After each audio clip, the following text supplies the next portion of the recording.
बिस्मिल्लाहिर्रहमानिर्रहीम।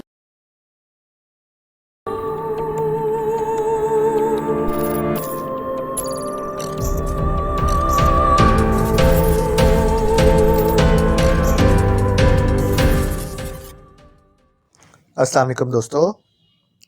Imran series novel ghost island by Safdar Shaheen. अगर आपने अभी तक हमारे चैनल जासूसी दुनिया को सब्सक्राइब नहीं किया तो सब्सक्राइब करें और बेल आइकन पर क्लिक कीजिए।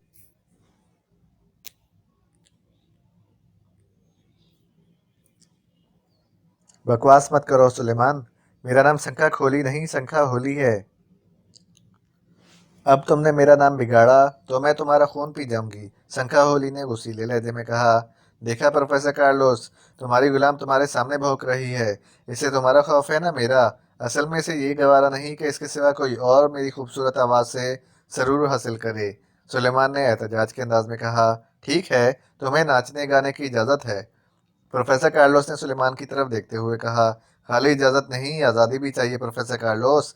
मेरे हाथ खुले हों तो मैं नाच सकूंगा। इस हालत में गधे की तरह सिर्फ दो लत्तियां ही मार सकता हूँ। सुलेमान ने मुंह बनाकर कहा। चिश्काम, इस मस्खरे को आज़ाद कर दो।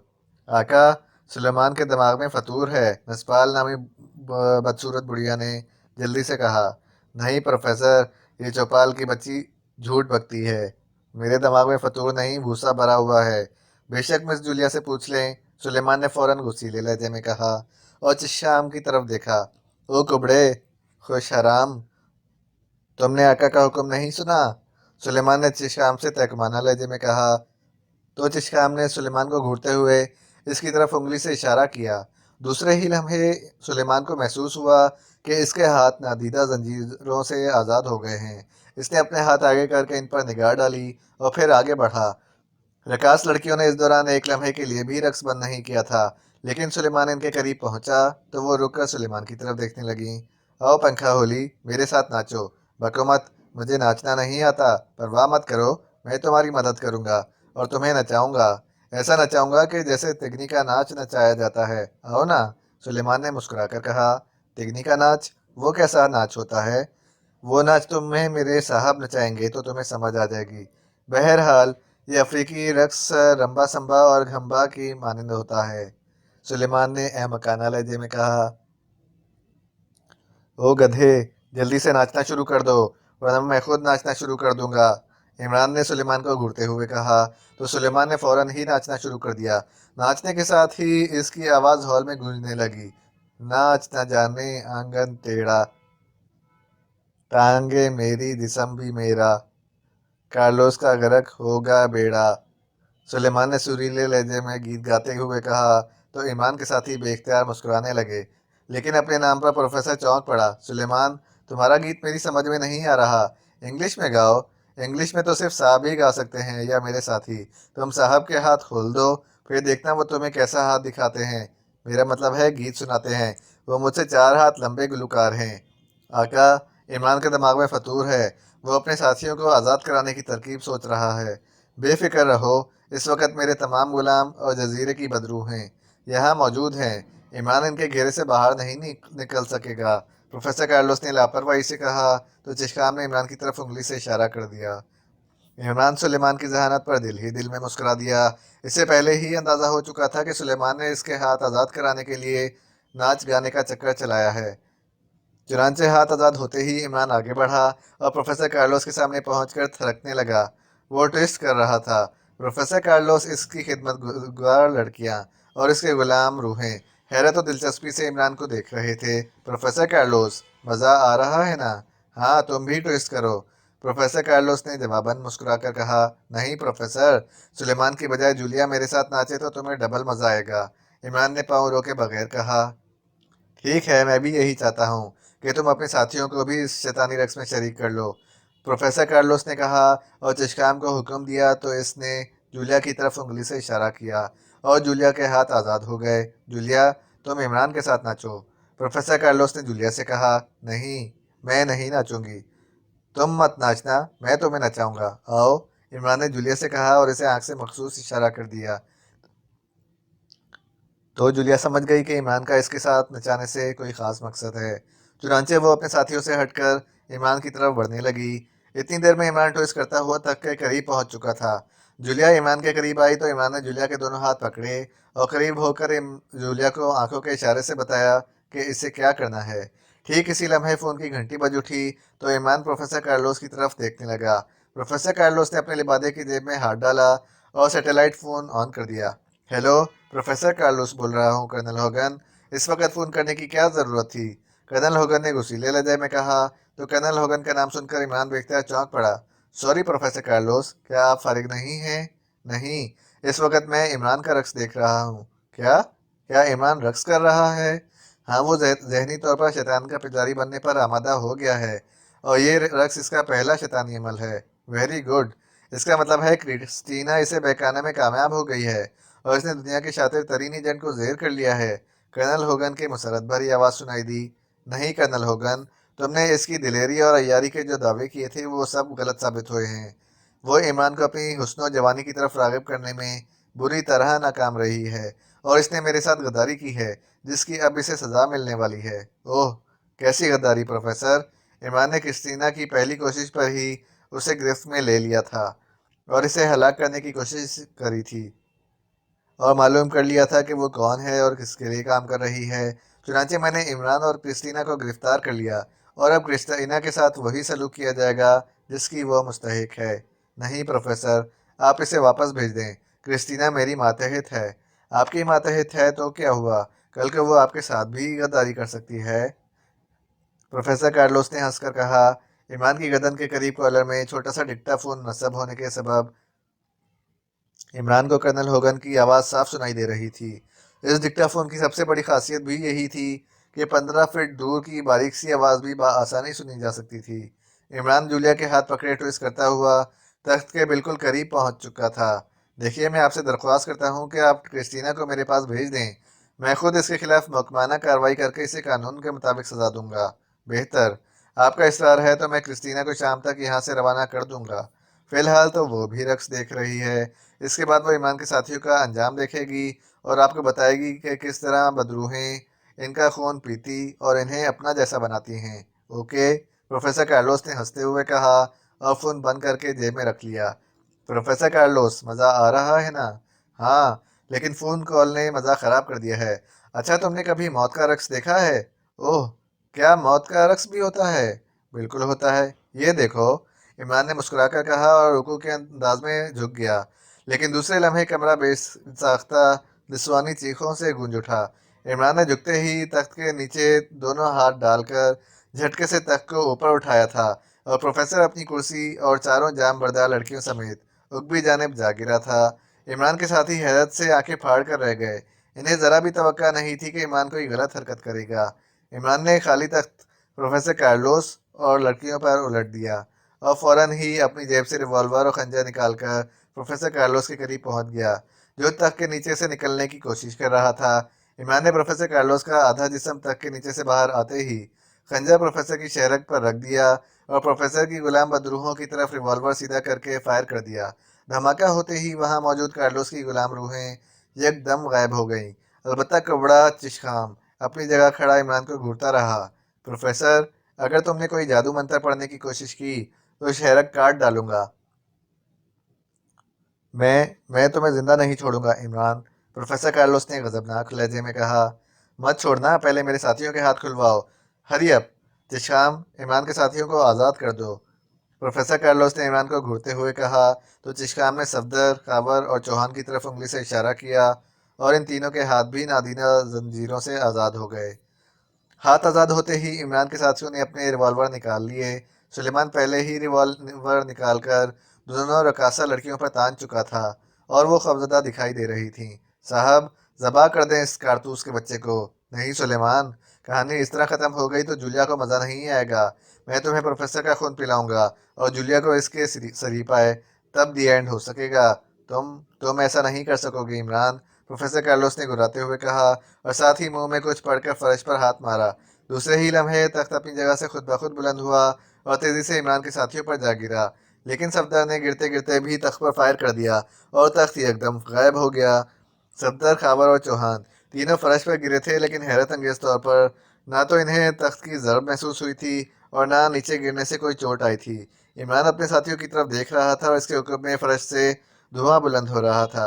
इमरान होशियार, धुआं उठ रहा है। क्या मेरे दिल से उठ रहा है? इमरान ने मासूमियत से क्रिस्टीना से कहा। नहीं, तुम्हारे पीछे से, क्रिस्टीना ने जल्दी से कहा।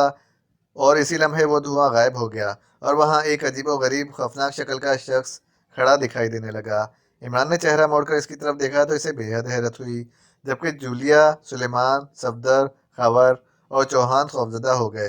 प्रोफेसर नारचूस, ये कौन सी मखलूक है? इमरान ने घबराए हुए लहजे में प्रोफेसर से कहा।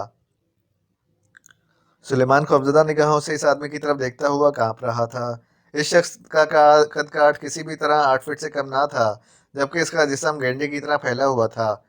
इसकी पेशानी के दरमियान एक हाथ लंबा और मोटा सींग तीर की तरह सीधा खड़ा हुआ था, जो आगे से बेहद नोकीला दिखाई दे रहा था। मगर इसकी बाछें कानों तक चीरी हुई थीं और मुंह में मगरमच्छ की तरह नोकीले दांत नजर आ रहे थे। इसके बाजू लंबे लंबे हाथी की सूंडों जैसे थे और हाथ नजर नहीं आ रहे थे। पाँव भी हाथी के पैरों की मानंद चौड़े थे। हा हा हा, ये दू क्यों है? मेरी अपनी तख्लीक। प्रोफेसर कार्लोस ने हज़ियानी अंदाज में हंसते हुए कहा। क्या तुम्हारे इस दुखों को मेरे हाथ से मरने से बचाया जा सकता है? इमरान ने कहा और खंजर की नोक प्रोफेसर के आलूस की शहरक पर रख दी। प्रोफेसर शार्लूस, जो इसी शेषोपंज में मुब्तला था, अभी इमरान ने इतना ही कहा था कि दुकू ने हाथी की तरह चिंघाड़ते हुए इमरान को सामने वाली दीवार पर दे मारा और इमरान के साथियों के दिल उछलकर हलक में टकने लगे कि इमरान का दीवार से टकरा कर बचना मुमकिन नहीं था। लेकिन अगला ही लम्हा सबके लिए हैरत अंगेज साबित हुआ। इमरान ने दीवार के साथ टकराने से पहले ही कलाबाजी खाई और दोनों पैरों के बल दीवार से टकराकर फर्श पर गिरते हुए दोनों हाथ फर्श पर जमा दिए। इसके पांव दीवार से लगे थे और हथेलियां फर्श पर। क्रिस्टीना ने शायद जिंदगी में पहली मर्तबा इतनी फुर्ती का मुजाहरा देखा था। हैरत की शिद्दत से इसकी आंखें फैली हुई थीं। दुखू हाथी की तरह झूमता हुआ फिर इमरान की तरफ बढ़ रहा था। एक लम्हे के लिए सफदर की तवज्जो प्रोफेसर से हट गई और वो दुकू की तरफ देखने लगा। इसकी तवज्जो हटते ही प्रोफेसर कार्लोस ने एकदम सफदर के रिवॉल्वर वाले हाथ पर जोर से हाथ मारा और सफदर के हाथ से वो रिवॉल्वर निकल गया। प्रोफेसर ने तेजी से करवट ली और इसी लम्हे सफदर ने संभल कर प्रोफेसर के मुंह पर घूंसा रसीद कर दिया। प्रोफेसर कार्लोस के हलक से कराह निकली और वो उछल कर खड़ा हो गया, मगर सफदर ने फौरन ही खड़े होकर प्रोफेसर के पेट में लात मारी और प्रोफेसर दर्द की शिद्दत से टकराता हुआ पीछे हटता चला गया। खाबर और चौहान के रिवॉल्वर प्रोफेसर की तरफ उठे हुए थे। इमरान ने दुकू को अपनी तरफ बढ़ते देखा तो कलाबाजी लगाकर प्रोफेसर पर सीधा खड़ा हो गया। कलाबाजी लगाकर फर्श पर सीधा खड़ा हो गया। इसने करीब ही फर्श पर पड़ा अपना खंजर उठाया और दुकू की तरफ दौड़ने के अंदाज में बढ़ा। दुकू ने एक आंख से इमरान को अपनी जानिब आते देखा तो अपनी सूंड बाजू आगे बढ़ा दिए, लेकिन इमरान करीब पहुंचते ही दोनों पैरों पर स्प्रिंग की मानंद उछला और दुकू के दोनों आंखों में खंजर मारता हुआ इसके सर के ऊपर से गुजरकर प्रोफेसर कार्लोस पर जा पड़ा। प्रोफेसर कार्लोस लड़खड़ा कर कमर के बल फर्श पर जा गिरा। दुकू दर्द की शिद्दत से चिंघाड़ता हुआ अपनी जगह घूमने लगा। यकीनन इसे अब दिखाई नहीं दे रहा था। इसकी चिंगाड़ों से कमरे के दरों दीवार लरज रहे थे। इमरान संभल कर उठा और इसने प्रोफेसर के चेहरे पर जोरदार ठोकर दे मारी। प्रोफेसर कार्लोस के हलक से चीख निकली और इसने अपने जबड़े पर हाथ रख लिया। इमरान ने फौरन झुककर इसकी गर्दन पर खंजर रख दिया तो प्रोफेसर खौफ से कांपने लगा। प्रोफेसर, तुम्हारा गुलाम दूको बेकार हो चुका है। किसी और को बुलाना हो तो बुला लो। नहीं, दूको से बढ़कर मेरे पास कोई ताकत नहीं है। मुझे माफ कर दो इमरान। प्रोफेसर कार्लोस के मुंह से हकलाते हुए आवाज निकली। शैतान को सिर्फ अल्लाह ताला ही माफ़ कर सकता है, या फिर सुलेमान। क्यों साहब, क्या शैतान मेरा चचा है जो मैं इसे माफ़ कर सकता हूँ? सुलेमान, मुझे माफ़ कर दो। किस खुशी में? अपनी गुलाम रूहों को बुलाओ, वो तुम्हें बचाएं। अपने आका शैतान को पुकारो, वो तुम्हें इमरान साहब से माफ़ी दिलवाए। सुलेमान ने तंजिया लहजे में कहा। तख्त से नीचे गिरने वाली लड़कियां बेहोश पड़ी थीं, जबकि दोनों रकासाएं दीवार से लगी दुकू के खौफ से कांप रही थीं। दुकू अपनी जगह पर खड़ा चिंघाड़ रहा था और इसकी जख्मी आंखों से खून निकला जा रहा था। अपने बाप दुकू को चुप कराओ प्रोफेसर। दुकू, तुम गर्क हो जाओ, प्रोफेसर ने सख्त लहजे में कहा तो दुकू फर्श पर गिरा और गायब हो गया। क्रिस्टीना के हाथ कौन खोलेगा, चिश्काम या तुम? प्रोफेसर कार्लोस ने कहा। इमरान ने प्रोफेसर कार्लोस से कहा। चिश्काम। क्रिस्टीना को आज़ाद कर दो। प्रोफेसर ने चिशखाम की तरफ देखकर कहा तो चिशखाम, जो अपनी जगह खामोश खड़ा था, ने क्रिस्टीना की तरफ हाथ से इशारा किया और क्रिस्टीना के हाथ भी आज़ाद हो गए। दूसरे ही लम्हे इमरान ने बड़ी बेरहमी से खंजर से प्रोफेसर कार्लोस की शहरक काटी और तेजी से एक तरफ हट गया तो प्रोफेसर कार्लोस का जिस्म ज़बा होने वाले बकरे की मानंद तड़पने लगा। इसके हलक से चीखों की बजाय जानवरों की सी खड़खड़ाहट निकल रही थी और कटी हुई मोटी शहरक से खून उछल उछल कर बाहर गिर रहा था। इमरान ने चिशाम की तरफ देखा तो वो अपनी प्यासी निगाहों से प्रोफेसर कार्लोस की तरफ देखता हुआ अपने होठों पर जबान फेर रहा था। इमरान के साथी और क्रिस्टीना खौफजदा निगाहों से प्रोफेसर कार्लोस के मुर्गे बिस्मिल की तरह तड़पते हुए जिस्म की तरफ देख रहे थे। आहिस्ता आहिस्ता इसका जिस्म साकत होने लगा और फिर वो आखिरी झटका लेकर हमेशा के लिए साकत हो गया तो फौरन कमरे में अंधेरा फैल गया और होलनाक आवाज़ें सुनाई देने लगीं। चपड़ चपड़ की आवाज़ें, जैसे बहुत से कुत्ते फर्श से जबान के साथ कुछ चाट रहे हों। क्रिस्टीना और इमरान के साथी तारीकी में अपनी जगह खड़े कांप रहे थे। चंद लम्हों बाद वो मखसूस आवाज़ें बंद हुई और रोशनी फैल गई। इमरान ने फौरन प्रोफेसर कार्लोस की तरफ देखा तो प्रोफेसर का चेहरा पिचके हुए आम जैसा हो चुका था। इसकी गर्दन या फर्श पर खून का एक कतरा तो क्या, खून का निशान तक नजर न आ रहा था। प्रोफेसर कार्लोस के चारों जाम बरदार बेहोश लड़कियां भी मुर्दा पड़ी हुई थीं और इनके जिस्म भी खून से खाली ढांचों की मानंद दिखाई दे रहे थे। साहब, इन्हें क्या हुआ? ये तो बेहोश थी। हाँ, लेकिन जख्मी थी और जख्मों से रसने वाले खून की बू इनकी मौत का सबब बन गई। चिशखाम और दूसरी बदरूहों ने अंधेरे में इनका खून चूस लिया होगा। इमरान ने जवाब में कहा, कमाल है, क्या हमारे जिस्मों में खून की बजाय पानी था जो बदरूहों ने हमें माफ़ कर दिया। बको मत, तुम सिंखा होली की वजह से बच गए हो क्योंकि तुम्हारे खून पर इसी का हक है और बदरूहों ने तुम्हें सिंखा होली का महबूब समझकर छोड़ दिया होगा। इमरान ने इसे डांटते हुए कहा, लेकिन मैं इस सिंखा चूली, मेरा मतलब है सिंखा होली को बिल्कुल नहीं छोड़ूंगा, तलाक दिए बगैर। सुलेमान ने वसीले लहजे में कहा तो क्रिस्टीना समेत इमरान के तमाम साथी मुस्कुराने लगे। इमरान साहब, इन दोनों लड़कियों का क्या करना है? इस इमारत में और लड़कियां भी होंगी, इन्हें हम चार्ल्सन पहुंचा देंगे।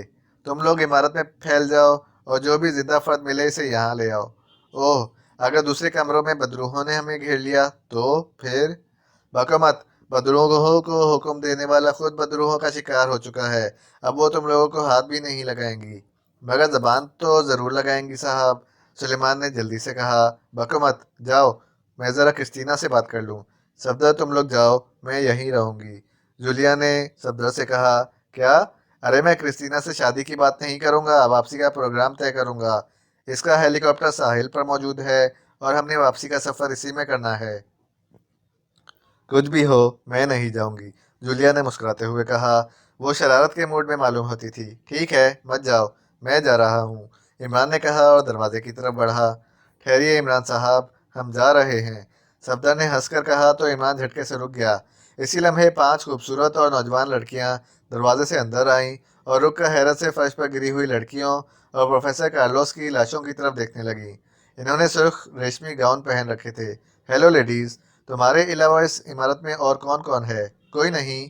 तमाम खिदमतगार मर्दों को प्रोफेसर कार्लोस ने अपनी गुलाम रूहों की नज़र कर दिया था। क्या? क्या ये सब हलाक हो चुकी हैं? दूसरी लड़की ने लाशों की तरफ देखते हुए हैरत भरे लहजे में पूछा। हाँ, अब तुम आज़ाद हो क्योंकि प्रोफेसर कार्लोस मर चुका है। तुम चाहो तो हम तुम्हें चार्ल्सन में पहुंचा देंगे। यहाँ रहना चाहो, तुम्हारी मर्जी। नहीं नहीं, यहाँ बदरूहें और भूत हैं, हम यहाँ नहीं रहेंगी। ऑल राइट, बाहर चलो, यहाँ से कुछ लेना हो तो ले लो। यहाँ एक कार मौजूद है जो मुझे साहिल से यहाँ लाई थी, क्रिस्टीना ने कहा तो इमरान ने सर हिला दिया। सुनो क्रिस्टीना, ब्लैक मून एजेंसी ने हमें ख़त्म करने के लिए जो प्लान बनाया था, इसे हमने नाकाम बना दिया है और तुम इसकी गवाह हो। लेकिन तुम्हारे चीफ और एक्रेमियन वजीर दाखिला और सेक्रेटरी से हमने इसका इंतकाम ज़रूर लेना है। फ़िलहाल हमारे पास वक्त नहीं है, लेकिन तुम अपने चीफ कर्नल होगन तक मेरा ये पैगाम ज़रूर पहुंचा देना कि मैं जल्द ही इसे इसके किए की सज़ा देने आऊँगा। अपने चीफ को मेरा भी पैगाम दे देना मिस क्रिस्टीना, सुलेमान ने गुस्सीले लहजे में कहा तो इमरान ने सुलेमान को घूरा और सुलेमान घबरा गया। क्या पैगाम है आपका? यही कि मेरा पैगाम है मोहब्बत, जहाँ तक पहुँचेगा मैं वहाँ तक जाऊँगा, इसलिए मैं अगली मर्तबा साहब के साथ नहीं आऊँगा, सुलेमान ने अहमकाना लहजे में कहा। तो क्रिस्टीना समेत इमरान के तमाम साथी बेसाख्ता मुस्कुराने लगे। हेलीकॉप्टर कितना बड़ा है? इमरान ने क्रिस्टीना से पूछा। एयरफोर्स का हेलीकॉप्टर है, इसमें 17 नशिस्तें हैं, क्रिस्टीना ने जवाब में कहा। तो इमरान ने अपने साथियों को बाहर चलने का इशारा किया। प्रोफेसर कार्लोस की खिदमतगार लड़कियां भी इमरान के इशारे पर इनके साथ चल दी। इमारत काफ़ी बड़ी थी, लेकिन इमरान इसका मुकम्मल जायजा लेने में वक्त ज़ाया नहीं करना चाहता था। चुनांचे इमारत से निकलकर वो सब साहिल को जाने वाली सड़क पर पहुंचे और साहिल की तरफ चलने लगे। दोपहर का वक्त था और इमरान जल्द से जल्द चालसन पहुंचकर वहां से पाकेशिया रवाना होना चाहता था। थोड़ी देर बाद वो लोग साहिल पर पहुंचे तो वहां बैरक के सामने एक्रेमियन एयरफोर्स का हेलीकॉप्टर मौजूद था। हेलीकॉप्टर का उधेड़ उम्र पायलट हाथ में मशीन गन लिए पायलट सीट पर बैठा था। इन लोगों को देखकर वो हेलीकॉप्टर से बाहर आ गया। क्रिस्टीना, पायलट को शुबा नहीं होना चाहिए कि हम पाकेशियाई हैं, हमें अपनी एजेंसी के मेंबर जाहिर करना। इमरान ने क्रिस्टीना से सख्त लहजे में कहा तो क्रिस्टीना ने इसकी हिदायत पर अमल किया और हेलीकॉप्टर के करीब पहुंचकर पायलट को बताया कि वो सब ब्लैक मून एजेंसी से ताल्लुक़ रखते हैं और वो चालसन जाएंगे। पायलट ने कोई एतराज़ ना किया और वो सब हेलीकॉप्टर में सवार हो गए। मगर चालसन के करीब पहुंचकर इमरान ने पायलट को हटाकर खुद कंट्रोल संभाल लिया और बंदरगाह से काफ़ी दूर एक वीरान सड़क पर हेलीकॉप्टर उतारा। वहां पायलट, क्रिस्टीना और दूसरी लड़कियों को उतारकर इमरान ने हेलीकॉप्टर को दोबारा फ़ज़ा में बुलंद किया और इसका रुख विलिंगटन की तरफ करके कंट्रोल सफदर के हवाले कर दिया और दूसरी सीट पर बैठ गया।